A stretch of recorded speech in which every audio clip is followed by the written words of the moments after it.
O vindeiro 8 de decembro fará un ano da perda de 6 contedores de pellets do buque portugués Toconao nas costas de Viana do Castelo. Agora a Xunta segue exixindo responsabilidades ao Goberno central pola marea de microplásticos. Hai case un ano a Dirección Xeral de Recursos Naturais, Seguridade e Servizos Marítimos de Portugal alertaba ao Goberno español da perda de 6 contedores á altura de Viana do Castelo por parte do buque Toconao. A día de hoxe, a Xunta segue reclamando responsabilidades na xestión dos pellets nas costas galegas, polo que presentaran un recurso de alzada demandando culpas á armadora.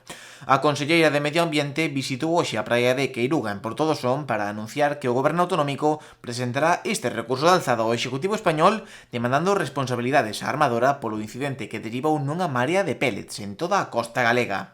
Cifra a conselleira en 2,6 millóns de euros o gasto que supón aos galegos o inmobilismo dende Madrid, calificando de irresponsables as accións do Goberno central. Irresponsabilidade que continúa a día de hoxe. E por que digo que continúa?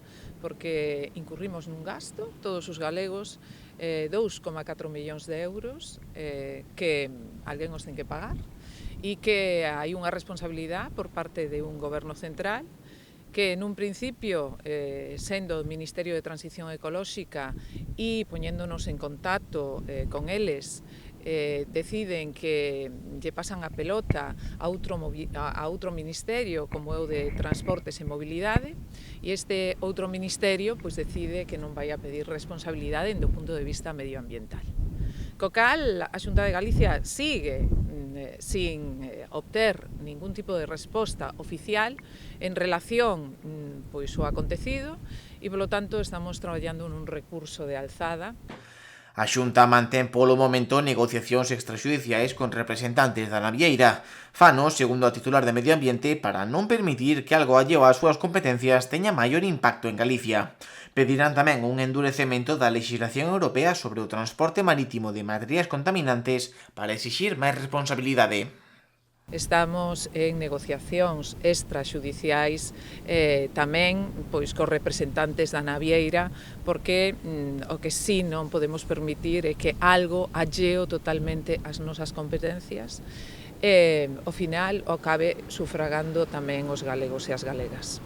De que nos ten que servir isto? Pois a nós serviunos para saber de primeira man que ante sucesos deste tipo pois parece ser que o Goberno central non vai a estar ao carón das comunidades autónomas, así o demostrou a Galicia, pero tamén nos serviu para traballar e, polo tanto, estaremos en Bruselas a finales deste ano, farémolo en representación de todas as comunidades autónomas e nese Consello de Ministros e, ademais, por acordo unánime de todas as comunidades autónomas, pediremoslle a Europa un endurecemento da legislación.